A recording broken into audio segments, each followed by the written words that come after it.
Those in downtown Evansville may notice the return of a familiar sound. The bell at the Old Vanderburgh County Courthouse is ringing again tonight.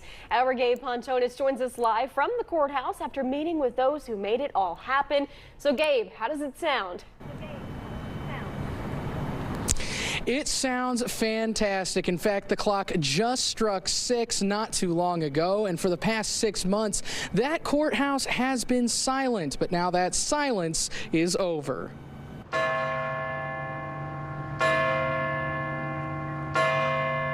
The bell in the Old Vanderburgh County Courthouse is ringing out once again. Officials say back in May, during a routine inspection, county maintenance staff discovered the bell's drop hammer had snapped off its base after an estimated 7 million strikes over its 134-year lifespan. Now, the over 6-month wait is over. We're very excited. Everyone, we've gotten lots of calls. The people in the building have missed the bell. I've missed the bell. So we're very excited to have it back. Officials commissioned a replacement bell hammer from the McShane Bell Foundry, the same company that made the bell back in 1890. 14 News got to go up into the bell and clock tower to see how it works, along with some impressive views of the city. They say the bell was one of the finishing touches when the building first came together. It was one of the last things put in. It was lifted all the way up from the basement level. They finished the first floor after they lifted the bell through and put it in place.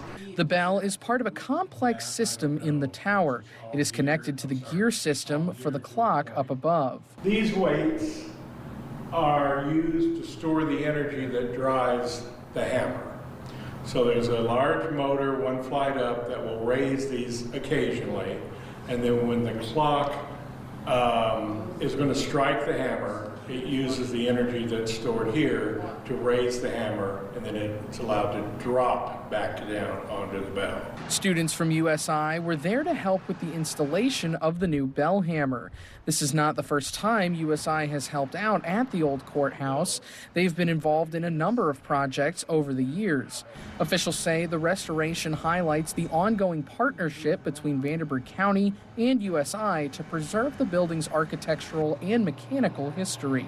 USI is fantastic to work with. It's great to be able to provide the students with real-world experiences, and they're just so fantastic to work with.